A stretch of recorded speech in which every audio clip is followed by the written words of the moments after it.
नमस्कार दोस्तों, स्वागत है आप सभी का आपके अपने YouTube चैनल में जिसका नाम है बोर्ड परीक्षा। आज का ये वीडियो कक्षा 12 की मैथमेटिक्स के लिए है।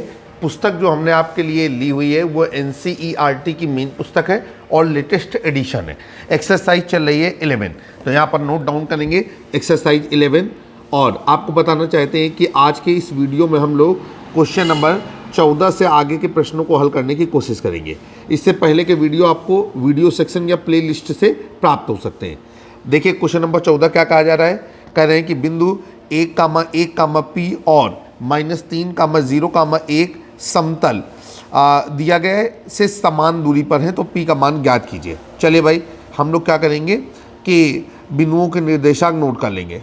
तो बिंदुओं के निर्देशांक नोट करने के बाद सवाल को आगे बढ़ाएंगे। तो लिखेंगे बिंदुओं के निर्देशांक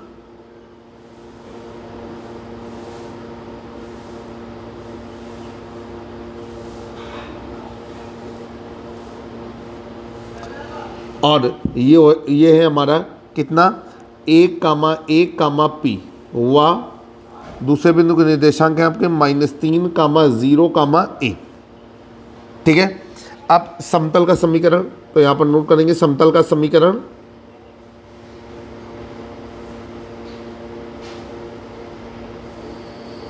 समतल का समीकरण दिया गया है वेक्टर r डॉट, ये हो जाएगा आपका 3i cap plus 4j cap minus 12k plus 13 is equal to 0। अब आपसे कहा जा रहा है कि ये समतल इन दोनों बिंदुओं से समान दूरी पर स्थित है। तो चलिए भाई, अभी सवाल हल करेंगे। किस तरीके से क्या करना है जरा समझते हैं। सबसे पहले हम लोग समतल की तुलना जो है वो उसके मानक रूप से करवा लेते हैं। तो यहाँ पर लिखेंगे समतल की तुलना, समतल के समीकरण की तुलना मानक रूप से करने पर, समतल के समीकरण की तुलना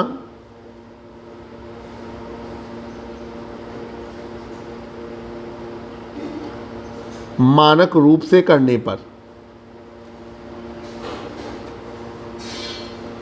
और यहाँ पर मानक रूप क्या बन रहा है, मानक रूप बन रहा है वेक्टर r, इसके बाद ai cap plus bj cap plus ck cap plus d बराबर 0। तो यहाँ से a का मान आ जाएगा हमारा 3, b का मान आ जाएगा हमारा 4 और c का मान आ जाएगा हमारा -12।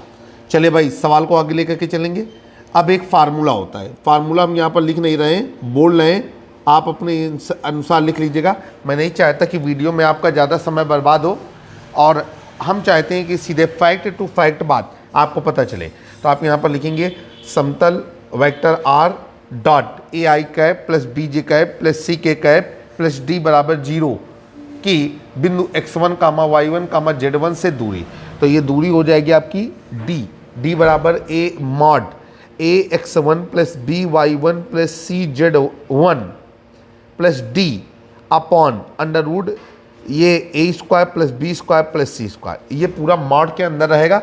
अब हम इसे हल करने के लिए आगे बढ़ते हैं। तो देखिए किस तरीके से क्या कर सकते हैं।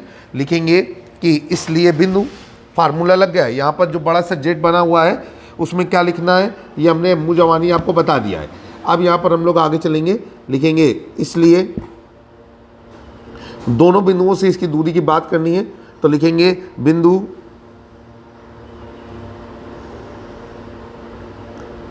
एक कामा P से समतल की दूरी, एक ही समतल दिया गया है तो समीकरण ना भी लिखेंगे तो काम चलेगा। यहाँ पर x1 का मान 1 है, y1 का मान 1 है और z1 का मान ये P है। अब देखिए ये दूरी कहलाएगी हमारी d1। जब दो बार कोई चीज़ होती है तो पहली स्थिति को 1 और दूसरी स्थिति को 2 से प्रदर्शित किया जाता है। तो ये हो जाएगा मॉड ax1, तो a कितना है 3 गुणे 1 प्लस by1 तो 4 गुणे 1 प्लस c, तो ये हो जाएगा cz1, तो ये हो जाएगा आपका ये कुछ इस तरीके से, अपॉन नीचे हो जाएगा आपका अंडर रूट a², तो ये हो जाएगा आपका 3 का स्क्वायर प्लस b² तो 4 का स्क्वायर प्लस c², तो ये हो जाएगा -12 का स्क्वायर। इतनी चीज़ें हो गई।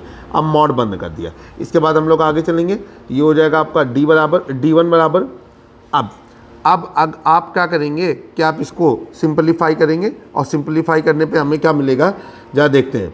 ये हो जाएगा आपका 3 धन 4 माइनस 12 धन p बटे नीचे हो जाएगा आपका अंडर रूट, ये 3 का वर्ग हो जाएगा 9, 4 का वर्ग हो जाएगा 16 और 12 का वर्ग हो जाएगा 144।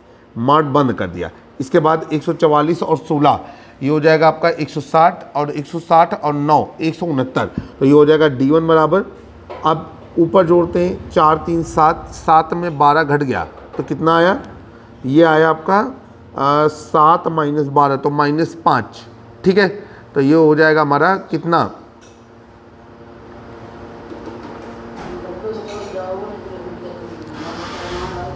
ये हमारा हो जाएगा माइनस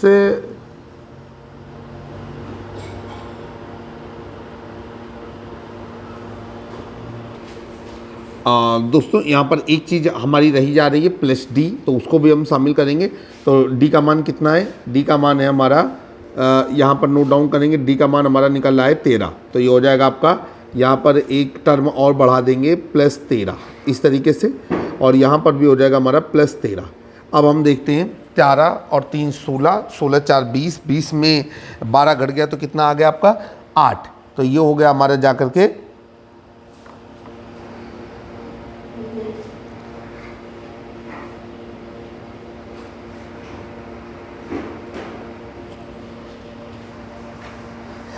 एक बार स्टेप का अवकलन फिर से एक बार स्टेप को फिर से हम चेक कर लेते हैं। तो यहाँ पर हम क्या पाते हैं कि ये हो जाएगा 3 धन 4 माइनस 12p, ये 12 धन p नहीं 12p। सुधार करिए, गणित को बहुत ही समझदारी से आपको करना होता है, थोड़ी सी सावधानी हटती है और आपका काम जो है ख़राब हो जाता है।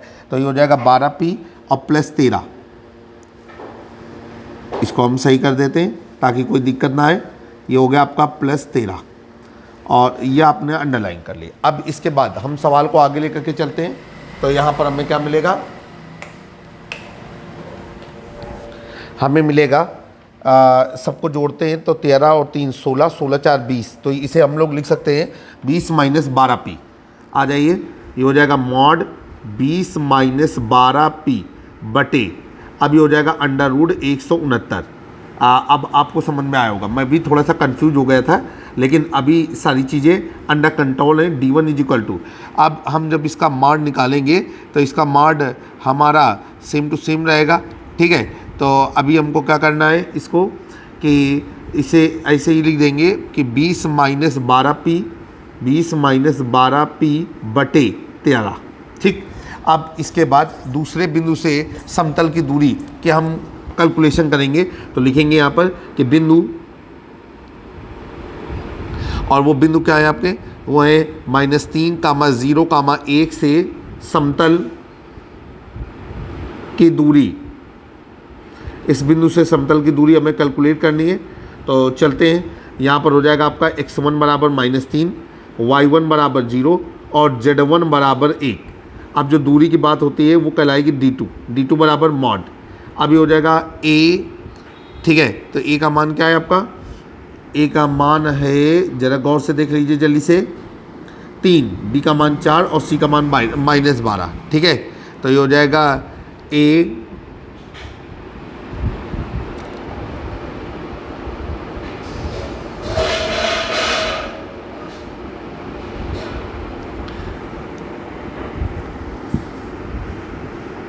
x1, तो ये हो जाएगा आपका 3 गुणे -3 प्लस by1, तो b का मान था 4 गुणे y1 की वैल्यू है 0 प्लस cz1, तो c की वैल्यू है -12 और z1 की वैल्यू है 1 और प्लस d की वैल्यू कितनी है आपकी 13 और बटे नीचे वही हो जाएगा आपका अंडर रूट, ये हो जाएगा आपका a स्क्वायर, तो ये हो जाएगा आपका 3 का स्क्वायर प्लस 4 का स्क्वायर प्लस -12 का स्क्वायर। ये मार्ट बंद कर देंगे, आगे से चलते हैं। ये हो जाएगा d2 बराबर, ये -9 प्लस 0 और धन ऋण का गुणा ऋण -12 प्लस 13 बटे अंडर रूट 169। अब इसका हम जब एडजस्टमेंट करेंगे तो एडजस्टमेंट करने पे क्या आ जाएगा, ये हो जाएगा -12 और -9 -21 और -21 में हमारा कितना घट जाएगा 13। तो यह हो जाएगा हमारा कितना -8। तो d2 बराबर हो जाएगा मॉड -8/13। जब मॉड हटाएंगे तो ये हो जाएगा d2 बराबर 8/13। ये हो गया आपका। अब हम लोग क्या करेंगे, लिखेंगे कि प्रश्नानुसार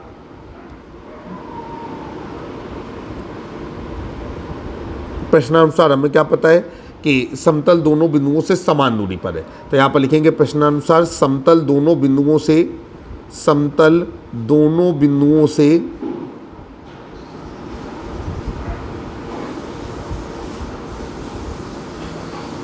समान दूरी पर है।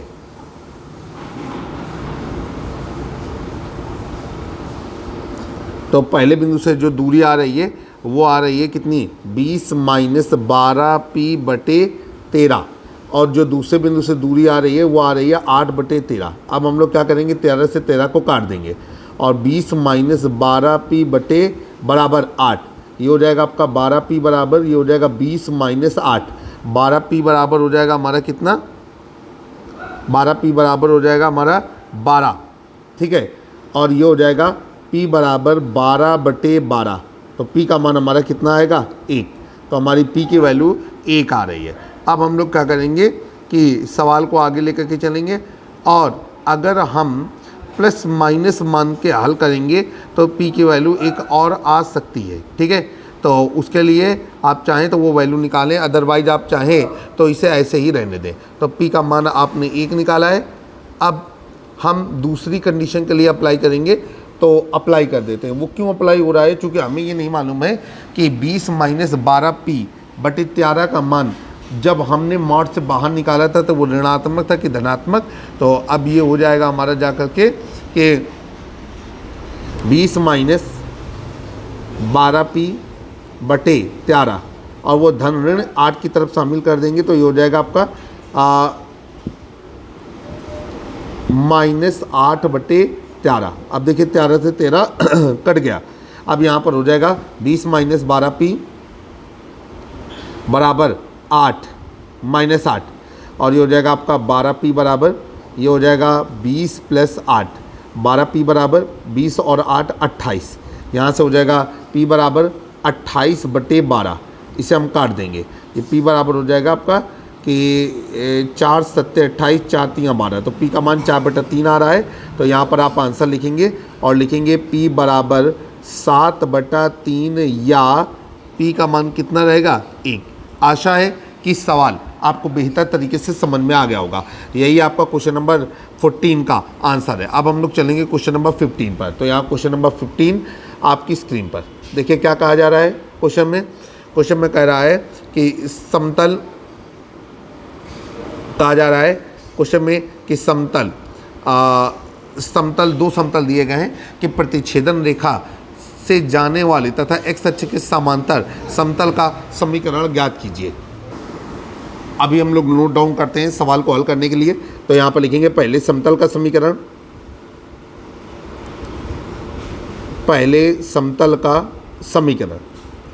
और उस समतल के समीकरण को यहाँ पर नोट डाउन करेंगे। तो ये हो जाएगा आपका वेक्टर r और dot i cap plus j cap plus k cap, ठीक है, और बराबर 1, ठीक। और दूसरे समतल का समीकरण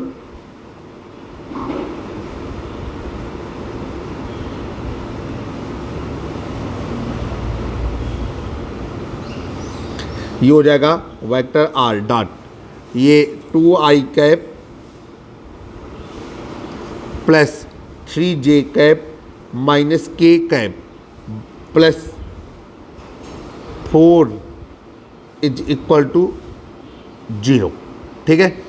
अब यहाँ पर क्या करेंगे कि इन समतलों के प्रतिच्छेद समतल का समीकरण क्या होगा। तो भाई आपको पता है कि अगर पहला समतल और दूसरा समतल दिया गया है तो इनके प्रतिच्छेद समतल का समीकरण होता है कि vector a plus lambda vector b, ठीक है। तो यहाँ पर लिखेंगे कि दोनों समतलों के प्रतिच्छेद समतल का समीकरण। सवाल आपको बता ही दिया गया था, INCERT की मुख्य पुस्तक है। तो लिखेंगे दोनों समतलों के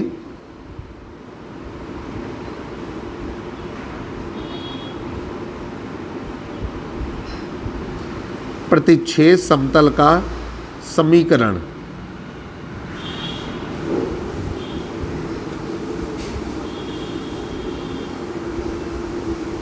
और ये हो जाएगा जा करके vector R dot, vector R dot, ये हो गया आपका आई कैप प्लस जे कैप प्लस के कैप, ठीक है, -1, वेक्टर बंद वो ब्रैकेट बंद कर देंगे, प्लस लेमडा, और ये हो जाएगा आपका वेक्टर आर डॉट, और ये 2i cap plus 3j cap minus के कैप, ठीक है, अब प्लस 4 इज इक्वल टू 0, ये हो गया आपका।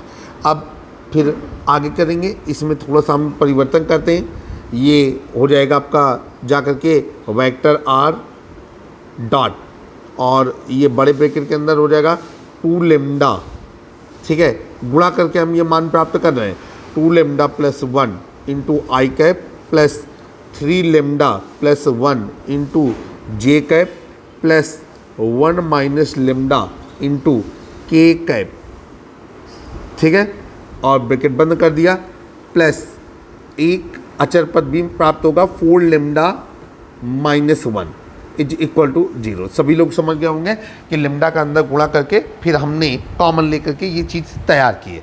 चलिए आगे चलते हैं सवाल को हल करते हुए।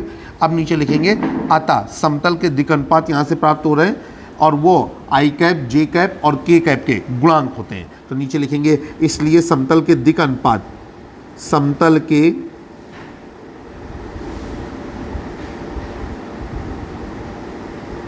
दिक् अनुपात, और समतल के दिक् अनुपात क्या हो जाएगा, ये हो जाएगा 2 लेमडा प्लस 1 कॉमा, ये हो जाएगा आपका 3 लेमडा प्लस 1 कॉमा, ये हो जाएगा 1 माइनस लेमडा, इतनी वैल्यू हो गई। अब आपसे कहा जा रहा है कि ये जो समतल है वो एक्स अक्ष के समांतर है, तो नीचे लिखेंगे चूंकि समतल एक्स अक्ष के समांतर है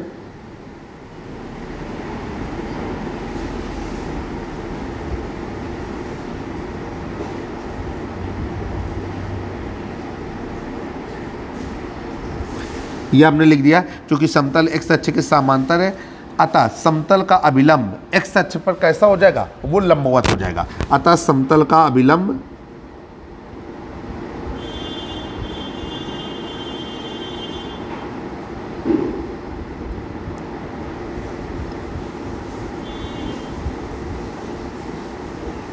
अतः समतल का अभिलंब एक्स अक्ष के लंबवत है।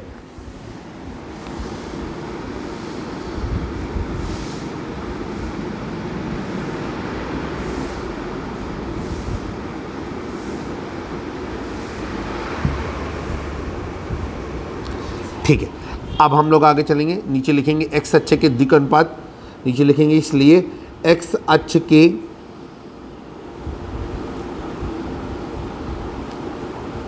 दिक् अनुपात, और आपको पता है कि वहाँ पर क्या होगा कि y और z का जो वैल्यू होगी दिक् अनुपात के संबंध में वो क्या रहेगी, 0 रहेगी, तो वो हो जाएंगे 1,0,0, ठीक है। अब आप लोग क्या करेंगे कि जो हमारा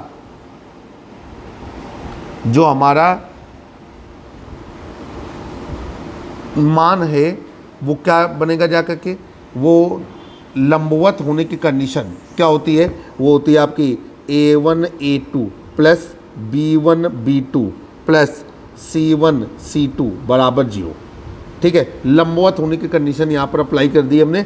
अब देखिए A1 क्या है आपका, ये 2 लेमडा प्लस 1, A2 क्या है आपका, ये 1, B1 क्या है आपका, B1 है आपका 3 लेमडा प्लस 1, और B2 क्या है आपका 0, C1 क्या है आपका, C1 है आपका 1 माइनस लेमडा, और C2 क्या है आपका, C2 है आपका 0। आइए मान रख देते हैं, तो ये हो जाएगा आपका 2 lambda plus 1 into 1 plus 3 lambda plus 1 into 0 plus ये हो जाएगा 1 माइनस लेमडा इंटू 0 बराबर 0।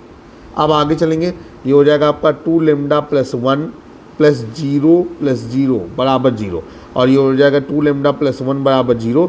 नीचे हो गया आपका 2 लेमडा बराबर -1, और लेमडा बराबर हो गया आपका -1/2। तो लेमडा का मान आपने -1/2 निकाल लिया है। अब हम लोग क्या करेंगे कि ये जो समीकरण हमने बनाया है उसको समीकरण नंबर 1 मान लेंगे। तो यहाँ पर लिखेंगे समीकरण 1 में लेमडा का मान रखने पर, समीकरण 1 में लेमडा का मान रखने पर, चलिए समीकरण नंबर 1 में लेमडा का मान रखते हैं। तो ये क्या हो जाएगा, समीकरण 1 को नोट करेंगे, ये है आपका वेक्टर आर डॉट, इसके बाद ब्रैकेट में ये हो जाएगा आपका 2 lambda plus 1 into i cap plus 3 lambda plus 1 into j cap plus 1 minus lambda into k cap, और ये बंद कर दिया। अब प्लस ये हो जाएगा आपका 4 lambda minus 1 is equal to जी।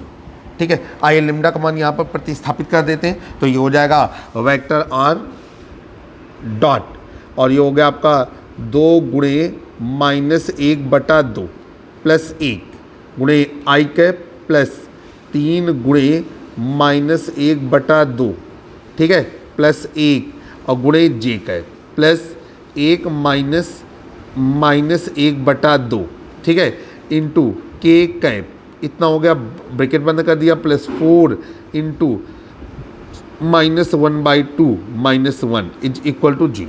अब हम लोग आगे चलेंगे, ये हो जाएगा आपका वेक्टर आर, और अंदर हो जाएगा आपका, देखिए 2 से 2 कट गया, तो ये हो गया आपका -1 प्लस 1, ठीक है, और आगे हो गया आपका जा करके आई कैप प्लस ये हो जाएगा आपका -3/2 धन 1 गुणे जे कैप, और प्लस ये हो जाएगा ऋण का गुणा धन 1/2 गुणे के कैप, ब्रैकेट बंद हो गया आपका। इसके बाद 4 2 से कट गया 2 बार में, तो ये हो गया आपका -2 और -1 बराबर 0। ठीक है, अब ये हो जाएगा वेक्टर आर, और ये हो जाएगा आपका 0 आई कैप प्लस ये तिर्यक गुणा करेंगे तो ये हो जाएगा -1/2 इंटू जे कैप, और प्लस तिर्यक गुणा करेंगे 2 1 कम 2 और 1 3, तो ये हो जाएगा आपका 3/2 गुणे के कैप, ठीक है, और ये ब्रैकेट बंद कर दिया, प्लस ये हो जाएगा आपका -3 इज इक्वल टू 0, और ये हो गया आपका फाइनली वेक्टर आर। इसके बाद अंदर हो जाएगा आपका -1/2 गुणे जे कैप प्लस 3/2 गुणे के कैप, ठीक है, और धन ऋण को गुणा ऋण -3 बराबर क्या हो जाएगा आपका 0। और अब इसको एडजस्ट करके लिखते हैं तो वेक्टर आर, ठीक है, डॉट, और ये हो जाएगा आपका आई कैप -3 के कैप अब प्लस 6 बराबर 0। अब यही, ठीक है, ये 0, आप क्या करेंगे कि आप लिखेंगे कि यही समतल का समीकरण है। जिस समीकरण की बात कर रहा था वो यही है, यही समतल का समीकरण है। अब हम लोग क्या करेंगे कि इस सवाल को हल करने के लिए या इस समतल के समीकरण का कार्तीय मान ज्ञात करने के लिए वेक्टर आर का मान रख देंगे। तो यहाँ पर लिखेंगे, चूंकि वेक्टर आर बराबर होता है आपका आई कैप एक्स आई कैप प्लस वाई जे कैप प्लस जेड के कैप, उसको हम यहाँ पर प्रतिस्थापित कर देंगे। तो इसलिए ये हो जाएगा आपका एक्स आई कैप प्लस वाई जे कैप प्लस जेड के कैप, और डॉट ये हो जाएगा आपका आई कैप -3 के कैप और प्लस 6 इज इक्वल टू 0। सभी लोगों को समझ में आया। अब यहाँ पर हम लोग लिखेंगे आई कैप डॉट आई कैप बराबर जे कैप डॉट जे कैप बराबर के कैप डॉट के कैप इज इक्वल टू 1। अब जब हम इनका गुणा करते हैं तो हमें क्या मिलेगा, ये हमें मिलेगा आपका जा करके कि आई का आई से गुणा हो जाएगा, ठीक है, तो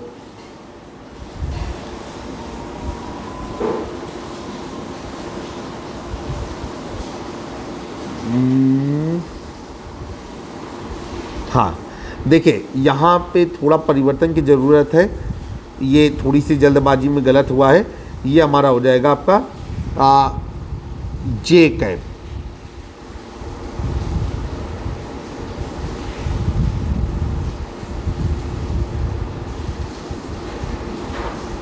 ठीक है, माइनस चिन्ह कॉमन ले लिया गया है। तो उम्मीद है कि आप सभी लोगों को समझ में आया होगा। तो ये हमारा ये भी हमारा जे कैप रहेगा, जे कैप, तो जे का जे के साथ गुणा होगा तो ये हो जाएगा y, ठीक है, -3z plus 6 is equal to 0। लिखेंगे यह समतल का कार्तीय समीकरण है।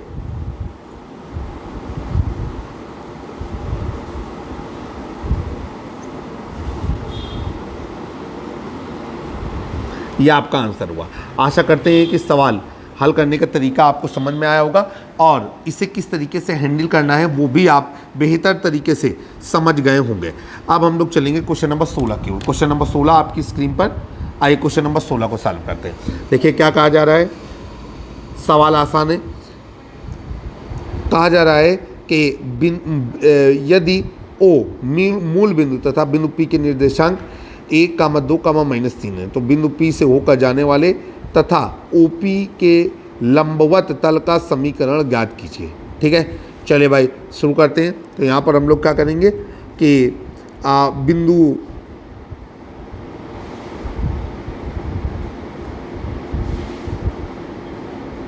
बिंदु O और बिंदु Q के जो निर्देशांक दिए गए हैं उनको नोट करते हैं। तो लिखेंगे बिंदु O के निर्देशांक।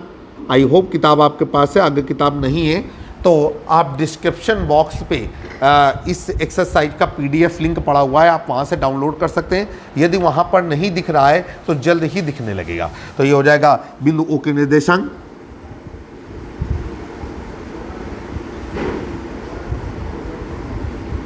और बिंदु O को मूल बिंदु बना गया है तो ये हो जाएगा 0, 0, 0 इतना हो गया। इसके बाद बिंदु P के निर्देशांक,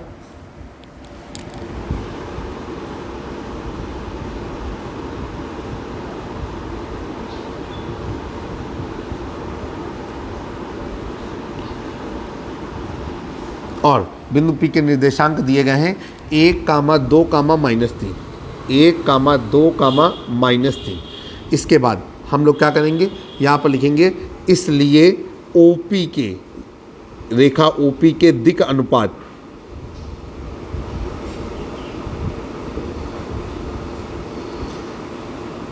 अब हम लोग यहाँ पर क्या करेंगे कि हम जो P के निर्देशांक हैं उसमें O के निर्देशांकों को घटाते हुए उन्हें प्राप्त करेंगे। तो ये हो जाएगा आपका कितना जा करके, ये हो जाएगा 1, -0, 2, -0, -3, -0, और ये हो गया 1, 2, -3 इतना हो गया। ठीक है, अब नीचे लिखेंगे कि समतल के अभिलंब के दिक् अनुपात क्या हो गए, 1, 2, -3। तो नीचे लिखेंगे इसलिए समतल के अभिलंब के दिक् अनुपात, समतल के अभिलंब के दिक् अनुपात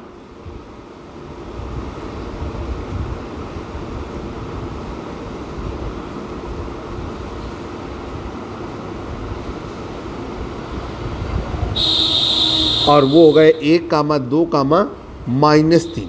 ठीक है, अब यहाँ पर लिखेंगे कि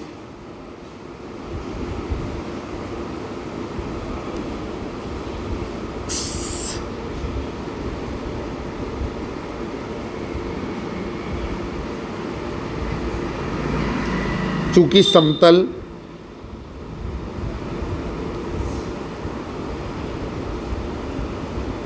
बिंदु P से होकर जाता है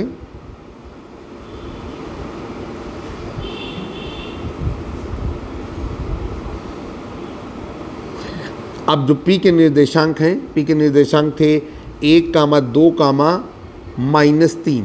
ठीक है, तो वो हो जाएंगे आपके x1 बराबर 1, y1 बराबर 2 और z1 बराबर -3।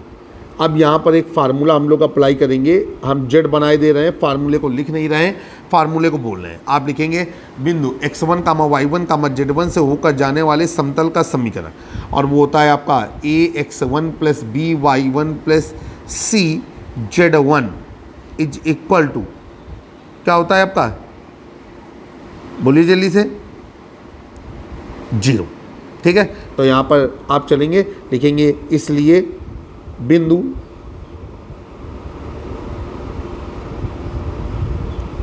एक, 2, -3 से होकर जाने वाले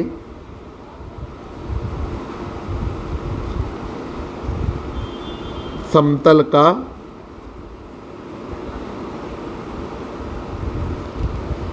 समीकरण जब समतल के लंब के दिक् अनुपात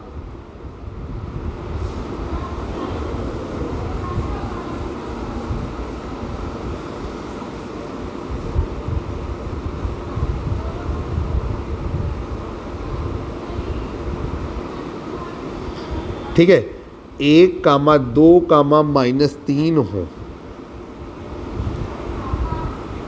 आ जाइए, अप्लाई कर देंगे तो ये हो जाएगा आपका a बराबर 1, b बराबर 2 और c बराबर -3। तो ये हो जाएगा ax minus x1 plus b y minus y1 plus c z minus z1 बराबर 0। ये हो गया आपका x माइनस 1 धन 2y minus 4 minus 3z minus 9 बराबर 0। ठीक है, और ये हो जाएगा आपका x plus 2y minus 3z plus 14 is equal to 0। और नीचे लिखेंगे यही समतल का अभीष्ट समीकरण है। तो आपका आंसर हो गया। और नीचे आप अपने आंसर को उत्तर पे इबारती भाषा में भी लिख सकते हैं कि यही समतल का अभीष्ट समीकरण है। तो नीचे लिखेंगे यही समतल का समीकरण है। और किस रूप में दिया गया है? कार्तीय रूप में समतल का समीकरण है। आशा करते हैं कि आपको सवाल समझ में आया होगा। अगर आपको वीडियो पसंद आया है तो वीडियो को लाइक करें, सब्सक्राइब करना ना भूलें। और कक्षा 9, 10, 11, 12 के गणित विषय के सॉल्यूशन, एक्सपर्ट राय, मॉडल पेपर, अनसॉल्व और तमाम ट्रिक्स के लिए आप अपने यूट्यूब चैनल बोर्ड परीक्षा पे जुड़े रहें। अगर चैनल पसंद आए अपने दोस्तों के साथ ज़रूर साझा करें, बेल आइकन दबाना ना भूलें।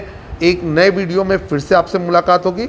आप अपनी ज़रूरत के अनुसार वीडियो हमारी प्लेलिस्ट से देख सकते हैं। वहाँ पर टॉपिक बाय टॉपिक आपको वीडियो उपलब्ध कराए गए। नमस्कार।